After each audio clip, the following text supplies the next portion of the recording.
세겜에 우뚝 서라. 아멘. 여러분 오늘 제목을요, 여러분의 심령에다가, 여러분의 영혼을 향하여 여러분의 영혼에다가 대고 한번 선포하시길 바랍니다. 다시 한번 시작. 세겜에 우뚝 서라. 아멘.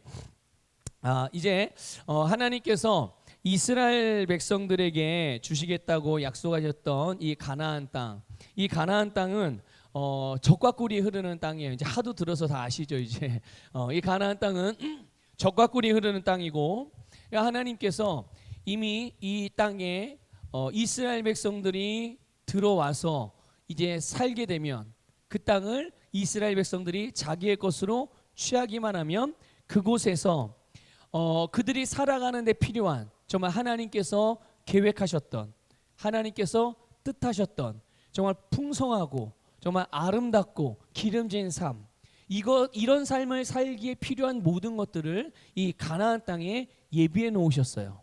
다 채워 놓으셨다는 얘기죠. 그래서 그래서 이제 하나님의 말씀을 따라서 이제 이 가나안 땅, 하나님이 예비하신 땅으로 들어가기만 하면, 그 믿음으로 그 땅에 들어가는 모든 하나님의 백성들은 바로 하나님의 뜻대로, 하나님의 계획대로 풍성하고 형통한 삶을 살아갈 수 있게 되는 거죠. 그래서 이 여호수아를 중심으로 해서 이제 이스라엘 백성들이 드디어 믿음으로 그 땅을 정복하게 됩니다. 그래서 하나님은 믿음으로 가나안 땅을 정복했던 이스라엘을 통하여서 그들에게, 또 그들의 삶에, 그들의 가정에, 그들의 나라에 하나님께서 뜻하시고 계획하셨던 아름다운 하나님의 계획이 그들에게 이루어지게 된 줄 믿습니다. 그래서 하나님께서는 우리의 인생을, 우리 지난주 수요일에도 말씀드렸죠, 우리의 인생을 그냥 고단하고 힘들고 고통스러운 인생으로 살아가도록 우리를 이 땅에 남겨둔 것이 아니에요. 하나님께서는 우리들의 인생을, 오늘 저와 여러분의 거듭난 자들의 인생을 마치 가나안과 같이 젖과 꿀이 흐르는 아름다운 인생으로 계획하셨음을 믿으시기를 축복합니다. 이거는 단지 우리들의 인생만을 위한 계획이 아니에요. 하나님은 이 땅에 태어나는 모든 사람들을 향하여 그런 그들의 인생이 젖과 꿀이 흐르는 아름다운 인생을 살 수 있도록 계획하신 줄 믿으시길 바랍니다. 이게 하나님께서 모든 사람들에게 공평하게 주신 하나님의 은혜예요. 공평하게 주신 하나님의 은혜. 그러나 이스라엘 백성들 모두에게 하나님은 가나안 땅을 약속하셨지만, 실제로 가나안 땅에 들어갔던 사람은 애굽에서 나왔던 1세대가 아니에요. 누가 들어갔습니까? 2세대, 3세대가 들어갔어요. 그러면 왜 정작 애굽에서 나왔던 1세대는 가나안 땅에 못 들어갔을까요? 아니, 1세대 중에 들어갔던 사람이 있죠. 누구죠? 누굽니까? 딱 두 명이 있어요. 여호수아와 갈렙. 이 둘 이외에는 가나안 땅을 들어가지 못해. 1세대 중에서는. 왜 그렇습니까? 가나안 땅은 어떻게 들어가는 땅입니까? 자기의 실력으로 들어가는 땅이 아니에요. 그 땅에 하나님이 예비하신 기름지고 풍성하고 형통한 복은 지식으로 가져갈 수 있는 게 아니에요. 세상의 경험을 가지고 가져갈 수 있는 게 아니고, 세상 철학과 세상의 이론을 가지고 가져갈 수 있는 게 아니에요. 애정을 가지고 가져갈 수 있는 게 아닙니다. 그 땅은 하나님의 말씀을 믿고 그 말씀을 믿음을 따라 행함으로 들어갈 수 있는 땅이에요. 그러면 1세대가 그 땅을, 약속은 자기들이 받아놓고서 자기들은 이거는 뭔가 하나님께서 특별한 계획이 있어서 그들이 거기를 못 들어간 게 아니에요. 그건 못 들어간 게 아니죠. 안 들어가게 된 거죠. 만약 그렇다면. 근데 이건 안 들어가게 된 게 아니라 못 들어간 거란 말이죠. 원래는 들어갈 수 있었던 것인데, 무엇 때문입니까? 그들이 하나님을 믿지 않았기 때문이에요. 그러면서 광야에서 40년 동안 맨 무슨 생활했습니까? 분명히 하나님이 초자연적인 기적도 보여주셨고, 그들이 목마르다면 넘치는 생수로 그들을 먹이셨고, 그들이 배고프다면 배부르도록 정말 제한 없이 그들을 배부리도록, 그들이 걸어다니고 생활하는데 신발이 헤어지지 않았다니까요. 그 험한 길을 다님에도 불구하고 그 오랜 세월을 다니면 옷이 헤어지지 않았어요. 그렇게 하나님은 그들을 마치 독수리가 자기 새끼를 품듯이, 어미닭이 자기의 새끼 병아리를 그렇게 품 안에 품듯이, 그렇게 하나님께서는 이스라엘 백성들을 품고 자녀들을 품었지만 그들이 하나님의 품이 싫다고 나간 거예요. 그런데 나가면은, 그 품을 벗어 나가면 뭐가 기다리고 있습니까? 수많은 맹수들이 기다리고 있어요.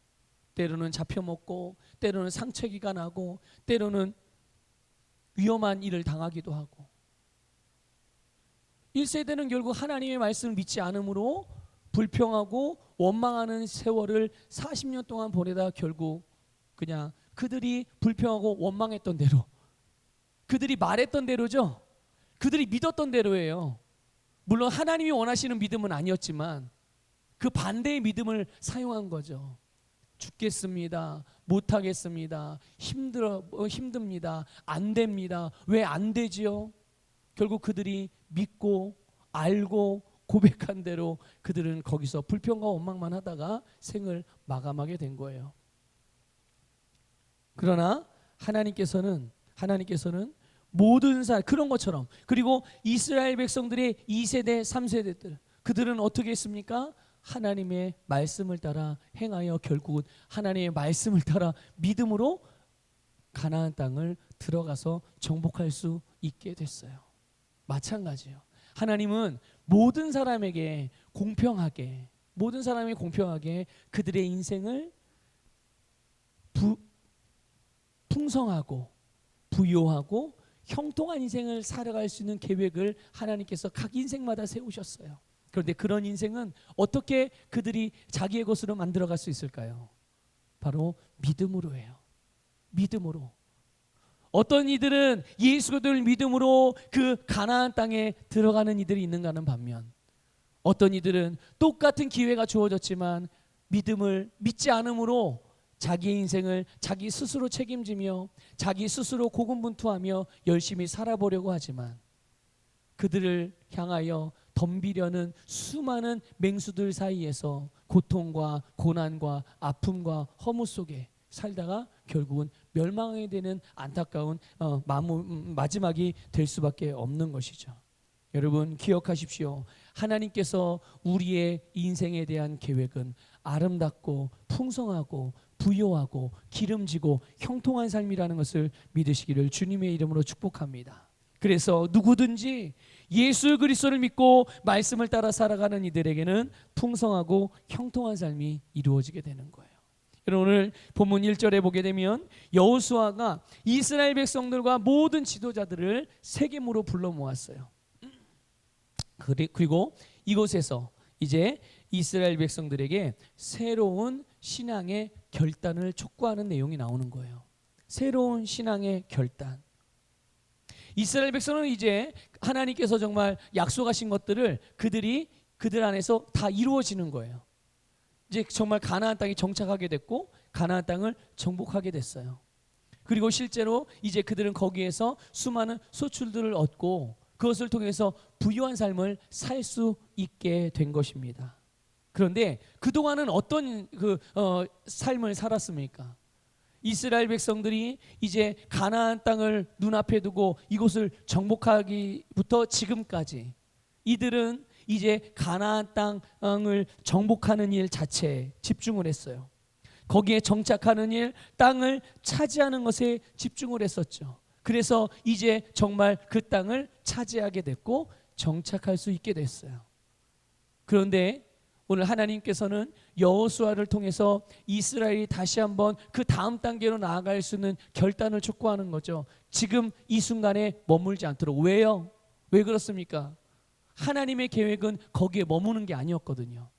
그냥 정착해서 잘 먹고 잘 사는 정도? 이게 아니었거든요. 이제 그 안에서 하나님이신 가나안 땅 안에서 우리 신약적으로 표현하면 하나님 나라의 백성으로서 시온에 속한 하나님의 자녀들로서 이제 그리스도인으로서의 삶, 하나님의 자녀로서의 삶, 성도로서의 삶, 사명자로서의 삶, 새로운 피조물로서의 삶을 살아가는 데 있어서 그 다음 단계, 그게 무엇입니까? 풍성한 열매를 맺는 거예요. 이제 땅을 차지하고 정복했습니다. 그러면 이제 거기에다 뭐 해야 됩니까? 거기에다 씨를 심고 또 거기에서 나는 풍성한 것들을 거둬야 되지 않겠습니까? 바로 이것을 향하여 새로운 결단을 촉구하는 거죠. 그러면 거기에서 풍성한 열매를 거둬서 잘 먹고 잘 사는 것으로 끝나나요? 아니죠. 그래서 그것을 통해서 거룩한 영향력의 확장을 이루어야 하는, 거룩한 영향력, 이스라엘 백성들을 통하여 그들의 거룩한 영향력들을 가나안 땅을 통해서, 가나안 땅에서의 삶을 통해서, 하나님의 백성으로서의 삶을 통해서 이제 그 거룩한 영향력을 나타내야 되는 거예요. 확장시켜 나가야 되는 거죠. 단지 옆에 있는 땅, 이제 우리 가나안 땅을 정복했으니까 이제 그 다음 국경을 넘어서 이런 거를 말하는 게 아니라 바로 이방인들을 향하여, 이스라엘이 아닌 그들과 주변에 있는 이스라엘 백성과 연결된, 이스라엘 백성들을 아는, 또는 이스라엘 백성들이 접촉할 수 있는 최대치까지 그들에게 하나님만이 참 신이라는 것, 유일하신 여호와 하나님이 유일하신 신이라는 것들, 그리고 복음을 전파하는 일, 이것이 바로 이스라엘 백성들이 가나안 땅에 정착하여 이제 정착하고 정복하는 삶을 통해서 그 다음 단계로 나아가는 삶의 모습이라는 것을 기억하시기를 바랍니다. 그러니까 이제는 이스라엘 백성들은 다음 단계의 삶으로 나아가야 되는 거죠. 이것을 위해서 여호수아가 이스라엘 백성들을 세겜으로 모이라고 한 거예요. 그런데 이 세겜은 아주 굉장히 특별한 곳이에요. 아주 영적으로 아주 중요한 의미가 있는 곳이란 말이죠. 이 세겜이 어떤 곳이냐면요, 이스라엘 백성들의 조상인 아브라함이, 누가요? 예, 아브라함이 하나님으로부터 가나안 땅에 대한 약속을 받은 곳이 바로 이 세겜이에요. 하나님께서 아브라함에게 내가 너의 자손에게 이 땅을 주겠다라고 약속을 받은 곳이 바로 이 세겜이고, 아브라함은 그 약속을 주신 하나님께 처음으로 여기에서 그 약속을 받고 나서 처음으로 감사의 제단을 쌓았던 곳이 바로 이 세겜이에요. 그러니까 이 세겜은 하나님의 말씀을 받는 곳이었죠. 그리고 그 이후에 이제 야곱이 하나님의 말씀을 따라서 베델로 올라가는, 하나님이 야곱에게 야곱아 너와 너의 민족, 너의 가족들, 너의 가문은 이제 베델로 올라가도록 해라. 이렇게 역시 마찬가지로 하나님께서 이 야곱의 인생과 야곱의 가문에게 대하여 그 다음 단계로 나아가는 그런 말씀을 하실 때 그 말씀을 주신 지점이 바로 이곳이었고, 그래서 이 야곱이 하나님의 말씀을 따라 베델로 올라갑니다. 가족들을 포함해서 그에게 속한 모든 사람들을 이끌고 베델로 올라갈 때, 올라가기 전에 행한 일이 있어요. 하나님이 가라고 하신 그곳으로 가기에 앞서서 행했던 일이 하나 있습니다. 그게 뭐냐 하면, 그 당시에 하나님을 섬기긴 했지만 그 가족들과 또 형제들과 종들 중에 하나님만 섬기는 게 아니라 우상들을 섬기는 자들이 많이 있었어요. 각자의 우상들을 가지고 있었단 말이죠. 그런데 그때 이방 신상들을 다 가져다가 땅에 묻은 곳, 그곳이 바로 세겜이었어요. 놀랍지 않습니까? 어떻게 그 오랜 세월, 오랜 이스라엘 역사 가운데서 아주 중요한 일들이 이루어진 곳이 이렇게 한 곳에서 이렇게 중요한 일들이 이루어졌겠어요? 이거는 그냥 있는 일이 아닌 거예요. 그리고 애굽의 국무총리가 되었던 요셉 아시죠? 예, 요셉의 뼈를 묻은 곳도 어디입니까? 요셉이 죽기는 애굽에서 죽었지만 그의 뼈를 묻은 곳은 바로 이 세겜이에요. 왜 요셉이 세겜에다가 자기의 뼈를 묻어달라고 유언을 남겼을까요? 이곳이 바로 이렇게 영적인 의미가 있는, 하나님을 만나고 하나님의 말씀을 받고 하나님의 언약이 시작되어지고 하나님의 일들이 행해지고 하나님의 역사가 성취되어지는 그런 곳이기 때문에 그래요. 그뿐이 아니에요. 여호수아도 마찬가지였어요. 여호수아도 요단강을 건너서 이제 이스라엘 백성들이 가나안 땅을 정복할 때 먼저 요단강을 이제 건너므로 시작이 되어지잖아요. 가나안 땅 정복 전쟁이. 근데 그때 요단강을 건너고 나서 이스라엘 백성들에게 에발산과 그리심산 그 중간에서 축복의 말씀과 저주의 말씀을 선포한 곳. 그곳이 어딜까요? 그곳이 바로 이 세겜이었어요. 그러니까 이 세겜은 오랜 이스라엘 백성들이 오랜 세월 가운데서 하나님과 이스라엘 백성들의 관계 안에 있어서 절대로 빼놓을 수 없는 어떤 의미예요? 단순히 지역적이나 장소적인 의미만이 아니라 그런 게 아니라 바로 영적인 의미로서 하나님이 말씀하시는 곳이고 그리고 그 말씀을 믿음으로 따르는 곳이고 그리고 그 말씀이 성취되는 곳 그곳이 바로 세겜인 거예요. 여러분 여기에 여러분의 삶이 여러분의 인생이 여러분의 가정이 여러분의 기업이 여러분의 사명이 굳게 세워지기를 이곳에 굳게 서기를 주님의 이름으로 축복합니다. 하나님께서는 우리에게 말씀하세요. 그리고 우리에게 말씀하시고 우리로 그 말씀 안으로 초청하시죠. 그리고 그래서 우리로 하여금 말씀 안에 거하라고 우리를 부르시고 우리를 초청하시는. 그래서 우리의 심령에 하나님의 말씀이 충만할 때 하나님의 말씀이 우리의 심령 안에 풍성이 거할 때 그 풍성한 말씀이 우리의 생각과 우리의 말과 우리의 행동으로 나오게 되고 그것이 우리의 삶에서 성취되는 줄 믿으시기를 주님의 이름으로 축복합니다. 예. 우리의 심령에 가지고 있는 것, 우리의 심령에 넘치는 것이 우리의 삶에 그대로 나타나는 거예요. 내 안에서 불평과 원망이 넘쳐나면 그것이 내 삶에 그렇게 나타나게 되는 것이고 우리의 심령 가운데 걱정과 근심이 가득하면 그것이 우리의 삶에 그대로 나타나는 것이고 반대로 하나님의 말씀이 성령의 충만함이 우리 안에 충만하면 그 충만한 말씀이 그 충만한 성령의 기름 부음이 우리의 삶에 충만하게 나타난다는 것을 믿으시기를 주님의 이름으로 축복합니다. 여러분 그렇다면 여러분의 심령에 무엇으로 채우시겠어요? 무엇으로 채워야 되겠습니까? 물어보나 마나죠. 예. 물어보는 제가 이상한 거죠. 당연히 하나님의 말씀으로 주의 성령으로 우리를 충만하게 해야 될 줄 믿습니다. 이렇게 세겜에서 하나님 앞에 모든 이스라엘 백성들을 세우고 그 하나님 앞에서 모여서 그곳에서 다시 한번 하나님의 말씀으로 결단을 하게 했던 이 여호수아가 이제 14절에서 이렇게 말합니다. 그러므로 이제는 이라고 말하면서 현재의 이스라엘 백성들이 다음 단계로 나아가기 위해 가장 중요한 부분을 말씀해 주고 있어요. 그게 무엇입니까? 하나님을 온전함과 진실함으로 섬기라는 거예요. 하나님을 섬기되 온전함과 진실함으로. 그러면 그전에는 그렇게 섬기지 않았을까요? 네, 그전에는 그런 것들이 부족했던 거예요. 온전함과 진실함이 아니었던 거예요. 그래서 아까 잠깐 말씀드렸죠. 여러분 야곱이 어떤 사람입니까?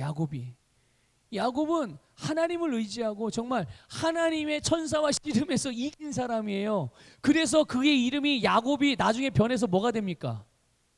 이스라엘이 되는 거예요. 이스라엘의 뜻이 무슨 뜻이에요? 이스라엘이라는 말 뜻이 하나님과 겨루어 이긴 자라는 뜻이에요. 아니 세상에 어떻게 감히 하나님과 싸웠다는 표현도 불경스러운데 하나님과 싸워서 하나님 이겼다라는 표현까지 그런 이름을 이 야곱에게 주실 수가 있어요. 어떻게 하나님이.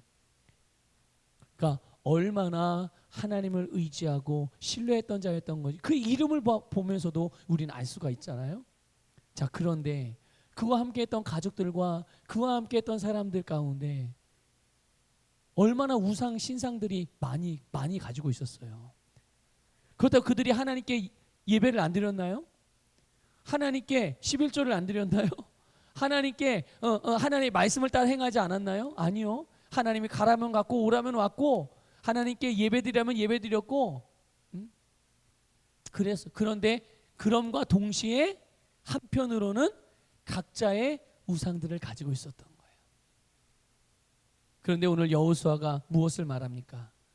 그 다음 단계로 나아가는 그 시점에 있었던 이스라엘 백성들에게 하나님을 섬기되 어떻게 섬기라고요?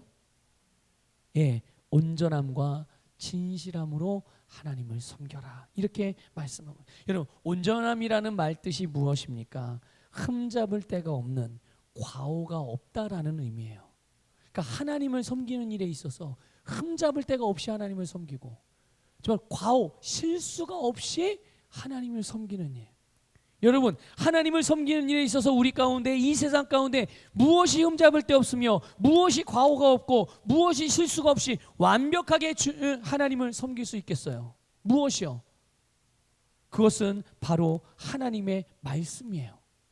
하나님의 말씀밖에 없어요. 그렇게 할 수 있는 것은 하나님의 말씀으로 하나님을 섬기는 것만이 우리가 하나님을 온전히 섬기는 비밀임을 깨달으시기를 주님의 이름으로 축복합니다. 그래서 그 하나님의 말씀에 좌로나 우로나 치우치지 않고 오직 말씀을 따라서 하나님을 섬기는 것이죠. 그래서 우리의 생각대로, 내 상황대로, 아니 내 인간적인 신념대로, 내 경험대로, 내 느낌대로가 아니라 하나님께서 우리에게 말씀하시고 가르쳐 주신 대로 하나님을 섬기는 그런 모든 성도님 되시기를 주님의 이름으로 축복합니다.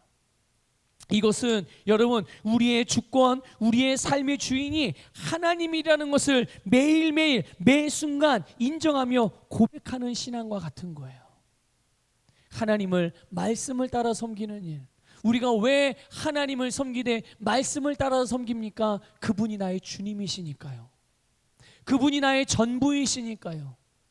그분의 인자하심이, 그분의 사랑이, 그분이 갖고 계신 나를 향한 마음이, 하나님이 나에 대해 갖고 계신 그 마음이 나의 생명보다 나음으로 우리는 그분 앞에 기뻐하며 그분의 뜻을 따라 그분을 섬기는 자들임을 믿으시기를 주님의 이름으로 축복합니다.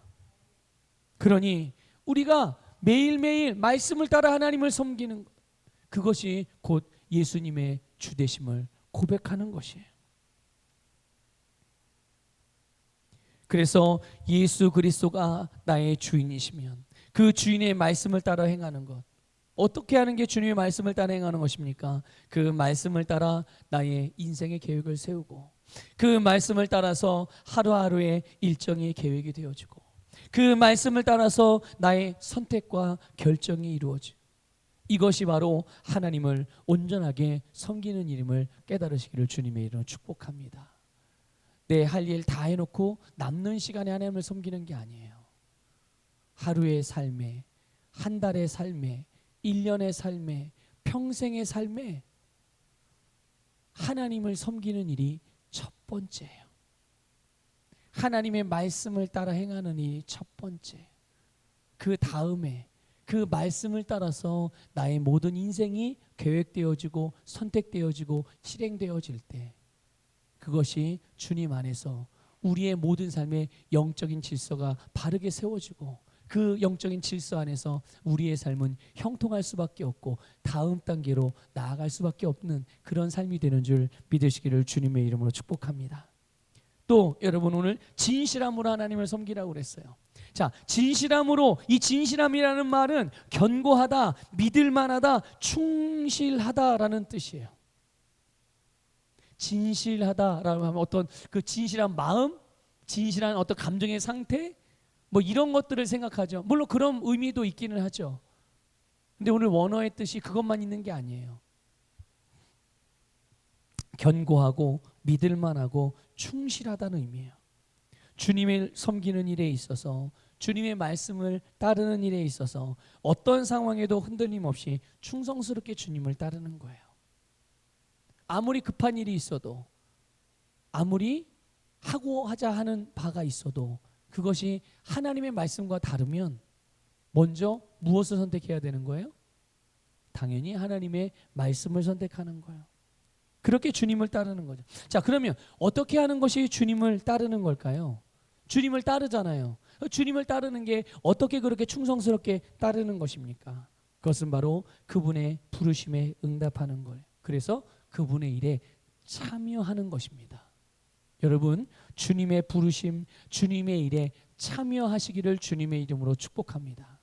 내 인생에 주님 개입해 주셔서 내 인생을 잘 되게 해주세요, 이 정도가 아니라, 이 수준이 아니라 이제 주님께서 우리들에게 말씀하신다니까요. 주님께서 우리에게 하나님의 사람들을 찾으신다니까요. 그래서 이사야는 하나님의 그 탄식하는 마음을 헤아리게 돼요. 누가 나를 위하여 갈고, 하나님께서 이스라엘에게 탄식하신 내용이에요. 누가 나를 위하여 갈고. 그때 이사야 선지자가 어떻게 합니까? 주님, 내가 여기 있습니다.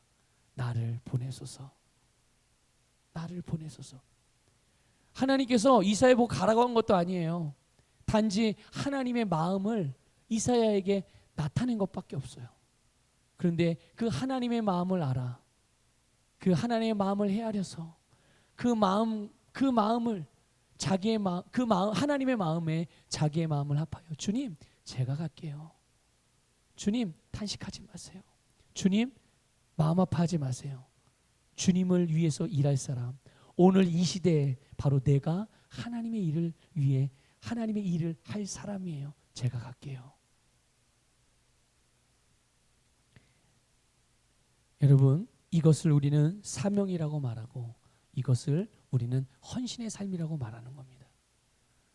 여러분, 주님을 우리가 어떻게 따라요? 우리를 주님이 따라오게 하는 일? 그게 아니라, 여러분, 주님을 앞세워서 주님을 앞에 두시고 주님을 따라가시길 바래요. 뭐가 주님을 따르는 거라고요? 주님의 일에 내가 참여하는 거예요. 주님의 일에 나를 내어 드리는 거고요.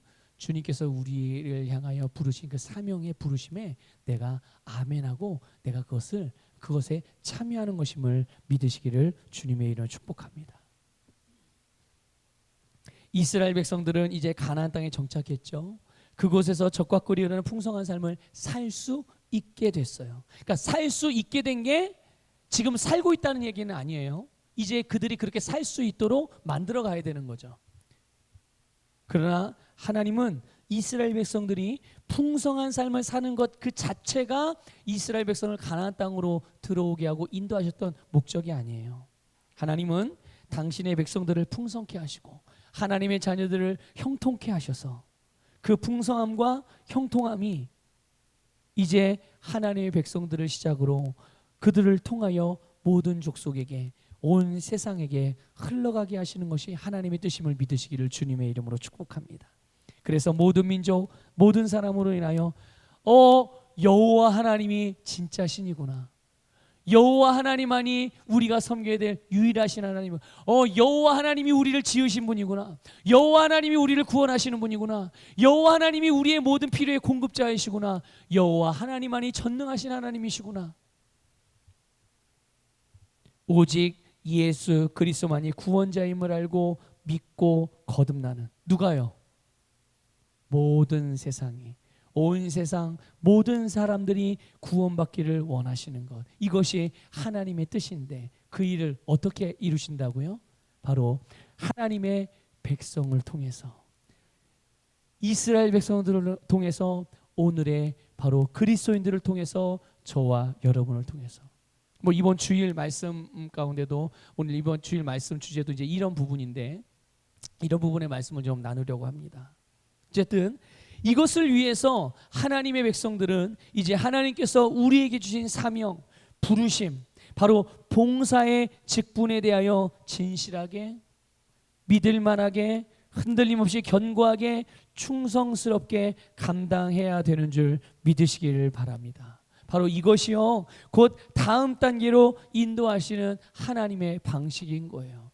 여러분, 우리가 어떻게 날마다 다음 단계로 진보하고 발전하고 성장하며 지경의 확장을 이룰 수가 있겠습니까? 그것이 하나님께서 우리를 부르신 사명과 연결되어지고 내가 그 사명에 참여하게 될 때, 부르심에 참여하게 될 때, 주님의 일에 내가 참여하게 될 때 바로 거기에서 확장과 번성과 형통이 이루어지게 된다는 것을 믿으시기를 축복합니다.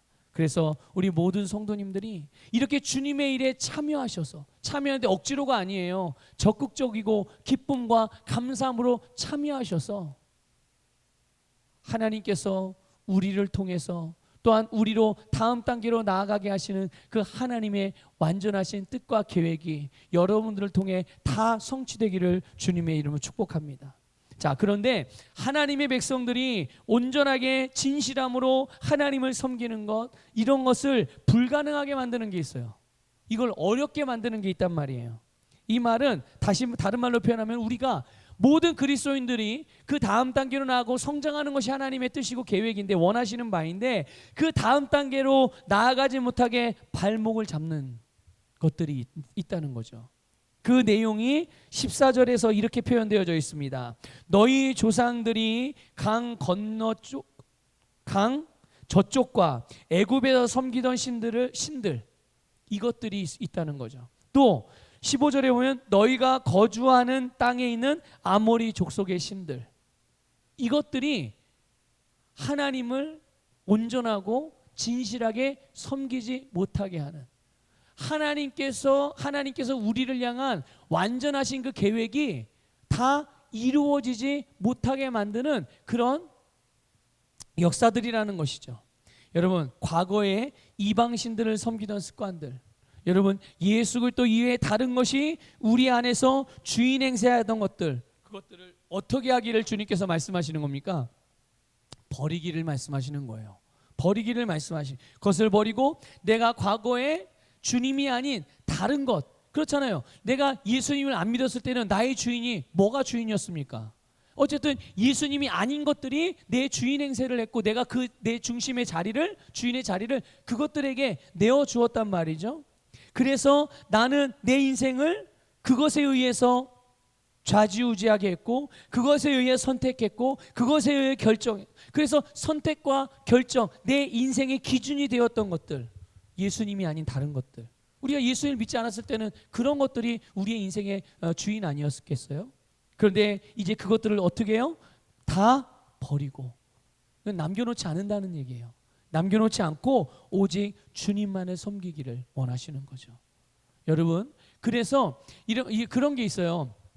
성도들 가운데 가끔, 그러니까 나름 신앙생활을 정말 바르게 하고 온전하게 하고 열심으로 정말 주님의 뜻대로 행하고자 하는 이들 가운데 어떤 벽에 부딪힐 때가 있어요. 이만큼은 잘 성장했는데 그 다음 단계로 더 나아가고 싶은데 분명히 그 다음 단계가 있다는 걸 알거든요. 알기 때문에 그 단계로 이것조차도 모르면 그냥 교회, 주일날 교회 왔다 갔다 하는 정도가 신앙생활하고 주님의 복 받는 것이라는 생각으로 하는 성도들도 많이 있죠. 그런 분들이라면 그 수준인가, 그러니까 그런 분들에게 대하여 이런 말씀을 드리기는 어렵고, 이런 말씀을 받을 수 있을 만한 심령의 밭이 되었을 때 이런 말씀도 넣어줄 수 있는 거거든요.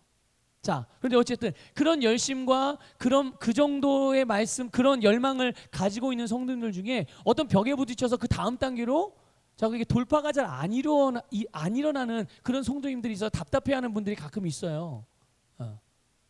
그런데 그런 분들 가운데 정말 여러 가지 이유들이 있겠지만 그 이유들 중에 아주 중요한 부분 하나가 바로 이런 부분이에요.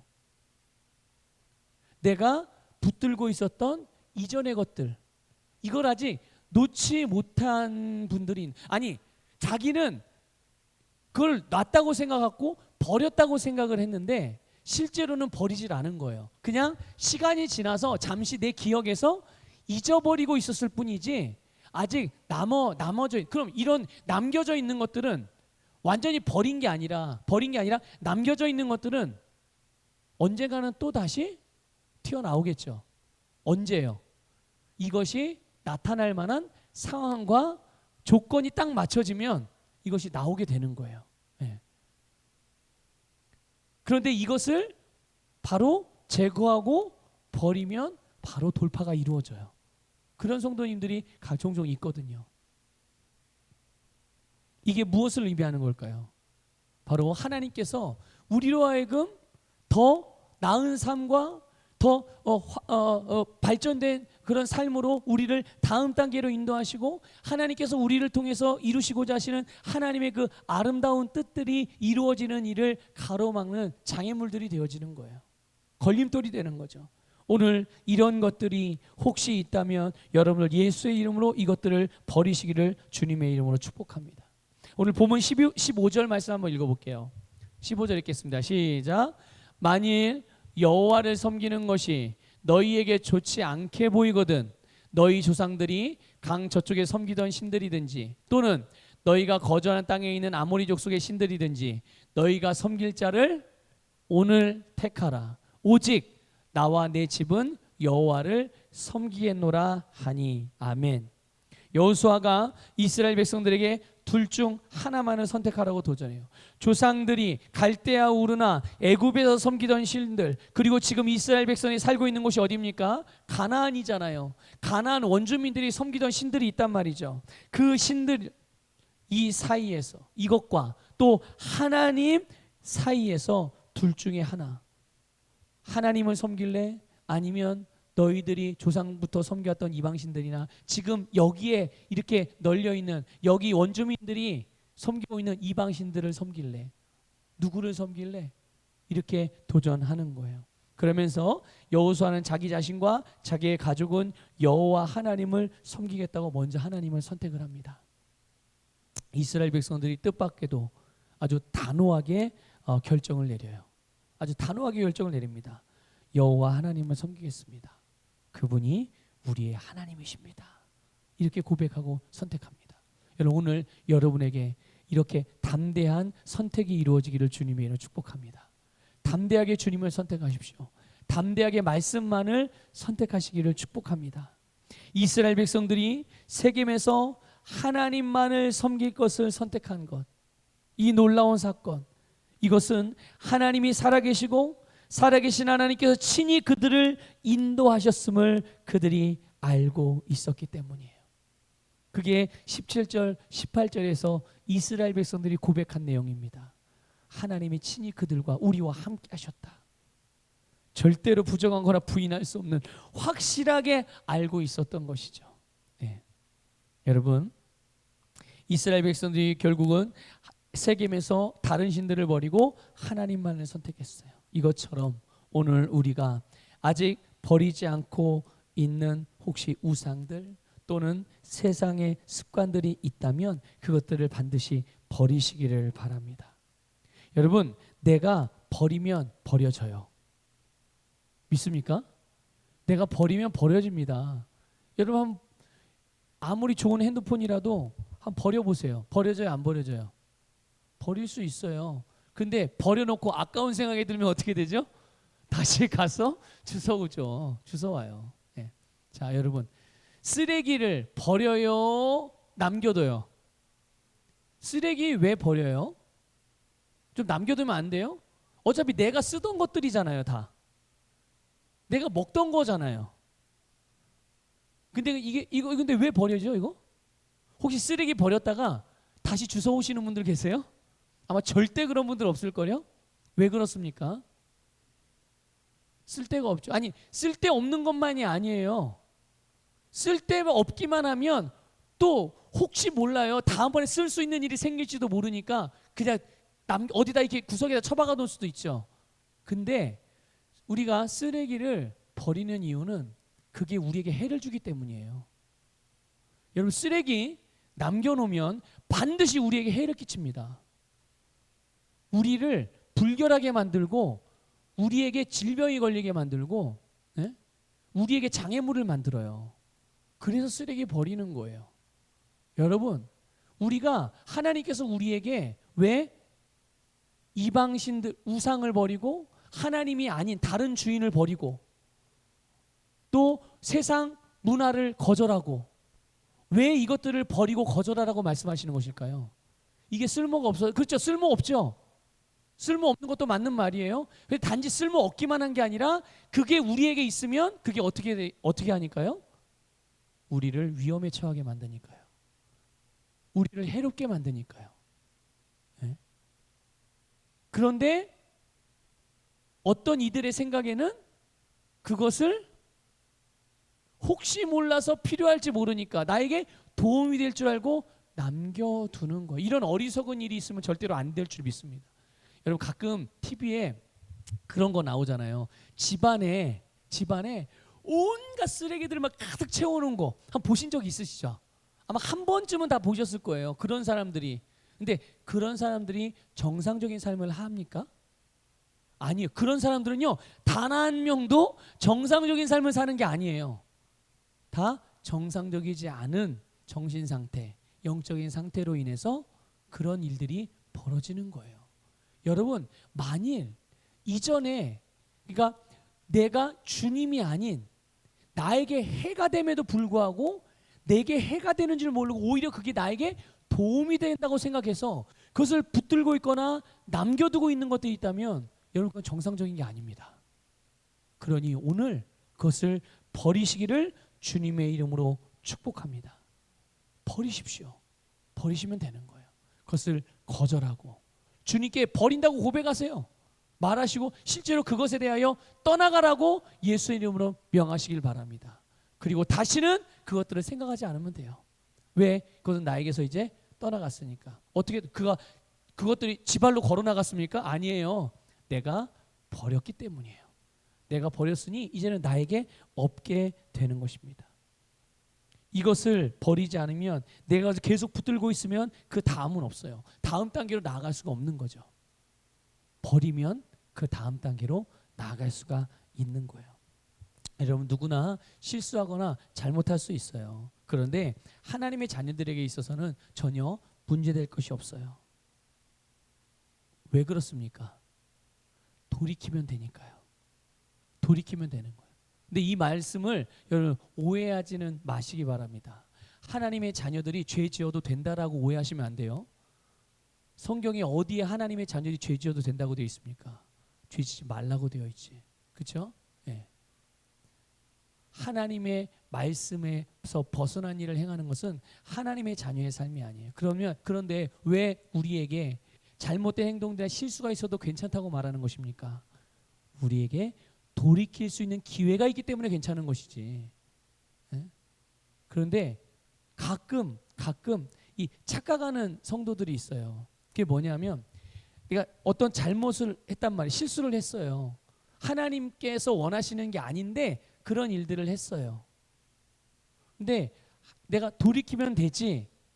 그래, 돌이키면 되지 하는 생각만 하고 요거는 이렇게 하나님의 말씀대로 하지 않는 습관들 요런 거 그냥 남겨둔 채로 그냥 내 생각에 그래 하나님께 돌이키면 되지 하는 생각을 하는 것을 마치 자기가 돌이킨 걸로 착각을 하는 거예요. 그래서 하나님이 나를 사랑하시니까, 하나님이 나를 도우시니까, 하나님이 나와 함께 하시니까 나는 언제나 승리하고 나는 언제나 전진하고 나는 언제나 다스리고 정복하는 사람이야.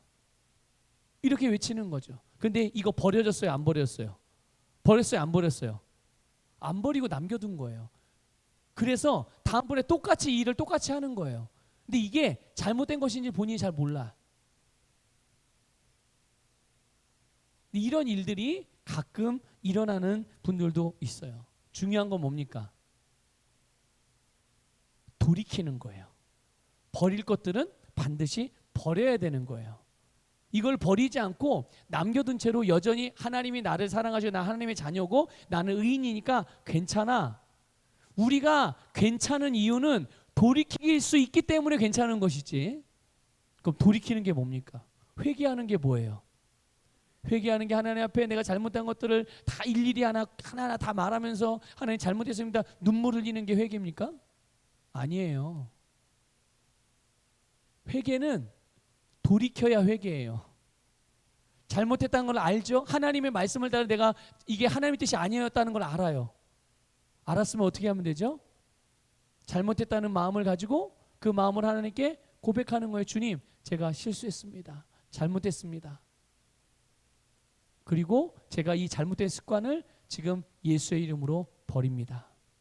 내가 더 이상 이것을 따라서 행하지 않고 이제는 내가 이거가 반대되는 주님의 말씀을 따라서 행하겠습니다.